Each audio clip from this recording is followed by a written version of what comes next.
su nombre lo conocemos todos. Es profesor de filosofía, decano de la facultad, ha sido parlamentario, ha sido delegado de cultura, ha sido también, creo que secretario de organización de tu agrupación en alguna... de la agrupación norte, ¿no?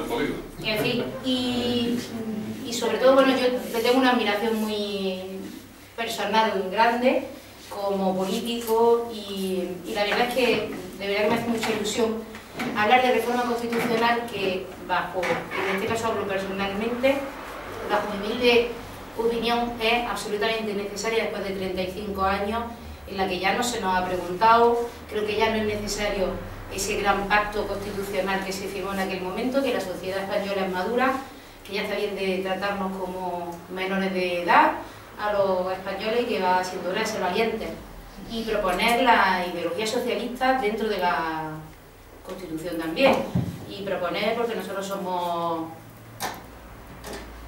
republicanos, proponer un referéndum, no imponer nada, pero sí proponerlo, y proponer reformas en cuanto a pactos sociales, y reformas, por supuesto, en las instituciones, y reformas que no nos dé miedo, que es que la decisión es de los ciudadanos, no es de un papel que además tiene, si yo no recuerdo mal, 2 artículos dedicados a la reforma constitucional, pues que se usen, que para eso están, y esa es mi opinión, y ya como él es el que sabe de estas cosas.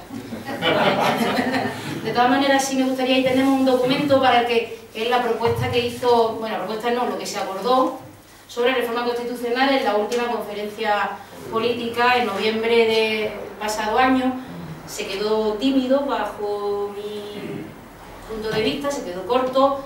Izquierda Socialista había propuesto es verdad, un amplio abanico de reformas, y no solo Izquierda Socialista, sino también humildemente desde esta agrupación habíamos propuesto alguna cosilla, y que por cierto salió adelante, me parece, una de la laicidad, de la laicidad, efectivamente, bien, pero nada más.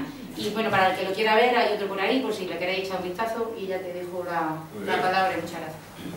Bueno, pues muchas gracias, Sonia, por tu invitación, y gracias a todos vosotros, a todas vosotras por acompañarnos esta tarde. Desde que circula mi nombre como precandidato, porque todavía no es precandidato, es el primer acto de una agrupación.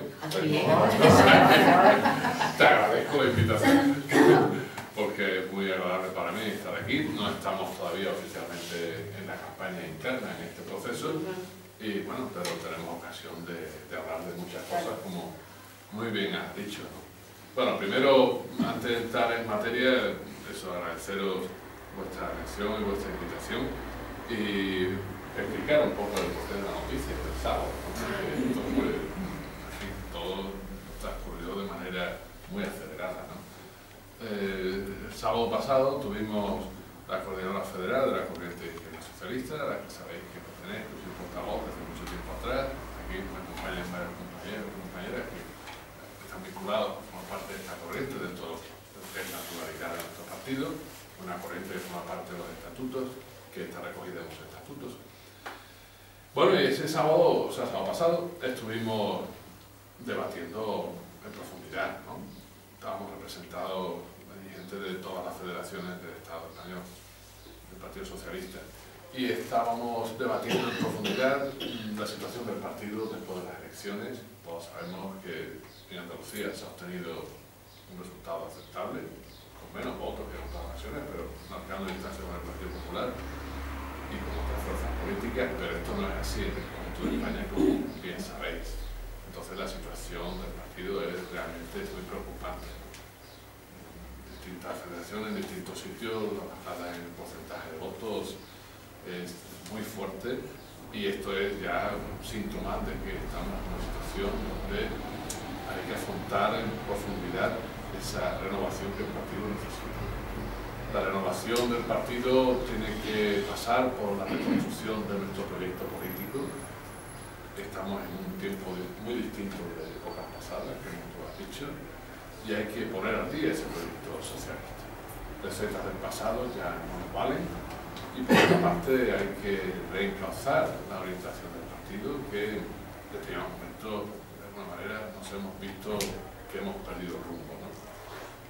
no solo por los últimos años del gobierno de Zapatero, sino que la crisis de la socialdemocracia en Europa y por tanto en España es muy acusada. Entonces hay que reconstruir ese proyecto porque las coordenadas en las que nos movemos son muy distintas, como estaba diciendo, de décadas pasadas.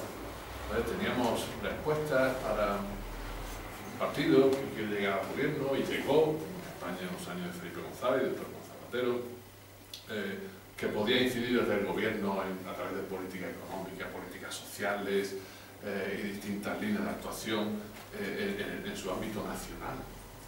Pero es que ahora el ámbito nacional de actuación política desde el Estado, bueno, pues ha quedado totalmente corto, porque las fuerzas económicas, dinámicas sociales atraviesan las fronteras.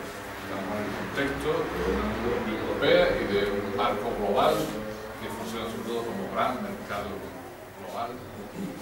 Entonces lo que se podía hacer antes un gobierno para un Estado hoy resulta insuficiente. Eso hace que tengamos que replantearnos nuestros modos de actuación, nuestros objetivos, nuestras alianzas. Si queremos salvar el estado de bienestar, si queremos potenciar y seguir haciendo lo que hemos hecho como Estado social, hoy eso no se puede hacer desde un solo país. Por eso hay que buscar alianzas y alianzas de izquierda en distintos países.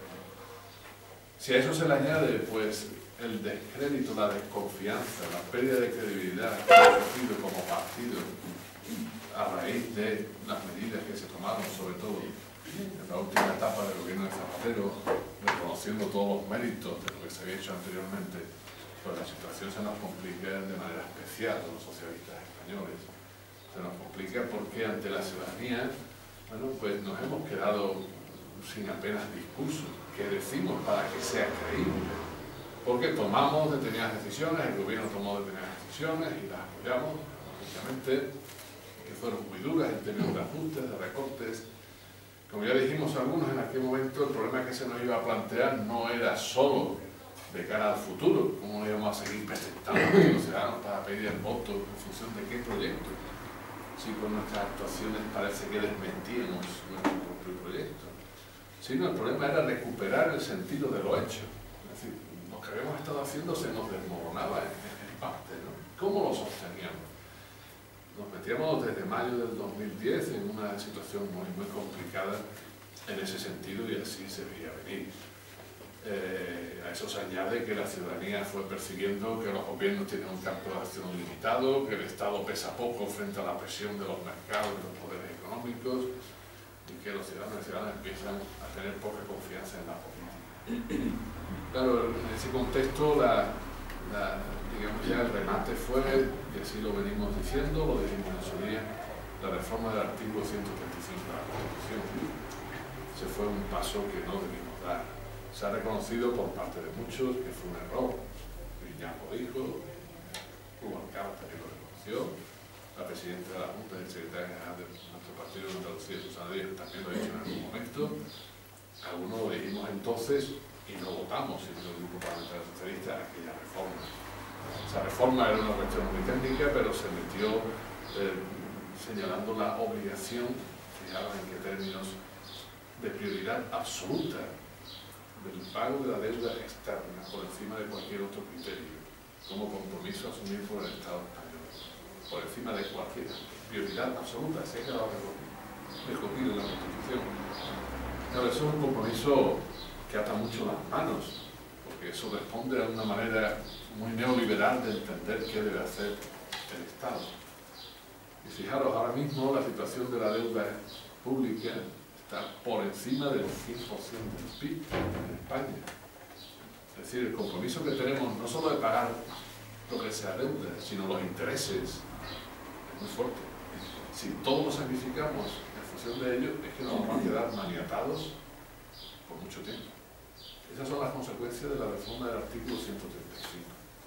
Entonces, eso es un asunto que afecta muy gravemente a nuestra credibilidad. Porque si se reconoce que fue un error que tiene consecuencias graves, no basta lamentarse. Hay que adoptar medidas para corregir ese error, al menos para retrotraernos al punto de partida y reconstruir las cosas.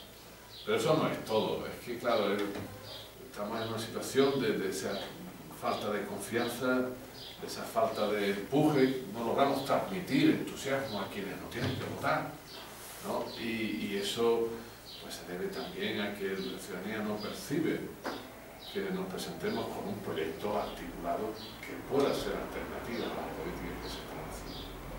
En la conferencia política se trataron muchas cosas y muy interesantes. En la conferencia política se llevaron muchas ideas buenas, se produjo un buen debate de muchos temas y se recogieron en el documento final.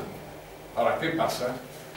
Para presentarse a la ciudadanía y ganar ese apoyo y ese entusiasmo no basta tener muchos puntos buenos que se añaden unos a otros.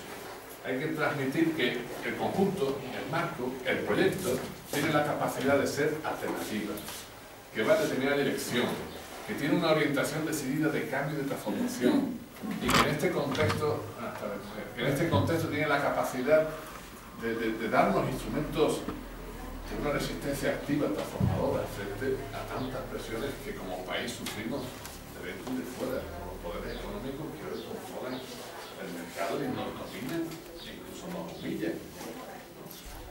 Todo lo que hace falta es reconstruir ese proyecto, y eso requiere también, bueno, pues, nuevos equipos, nuevas personas, y ahí es donde también ciudadanos y ciudadanas perciben que no hemos logrado un cambio suficiente para que nuevos equipos, nuevas personas encarnen ese proyecto y susciten, ¿verdad?, la adhesión necesaria y, en su caso, el voto.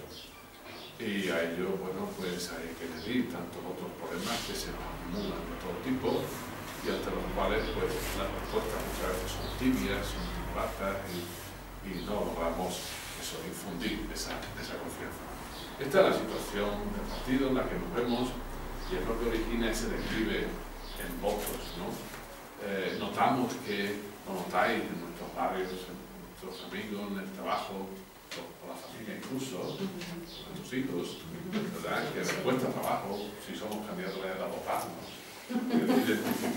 Identificarse con las siglas de nuestro partido y con toda su trayectoria tan digna, pues no resulta fácil. Así no se puede seguir, porque tenemos que estar orgullosos del proyecto que defendemos, tenemos que poner entusiasmo, creérnoslo, porque si no los demás no se lo creen.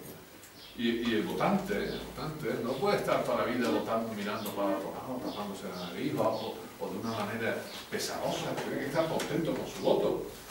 Porque de los votarios lo hace una vez, a lo mejor lo hace dos, es un votante de esos fieles que nos tiene cariño y que le pesa la traición y el afecto al partido por lo que ha significado, por todo lo que se ha hecho, pero eso no dura indefinidamente.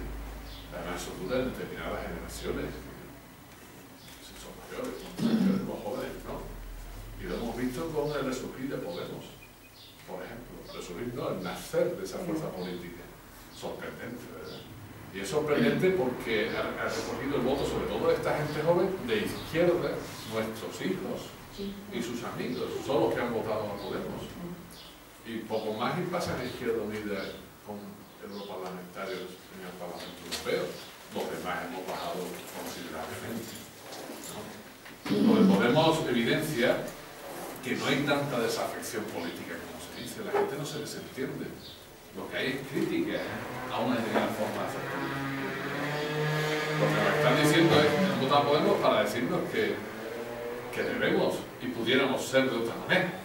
Que si nosotros no podemos, pues no lo van a seguir dando el voto. No, ese es el significado de eso. En este contexto, cuando nos unimos y nos ponemos a valorar todo esto, pues decimos que hay que presentar alguna candidatura que encarne estas posiciones políticas.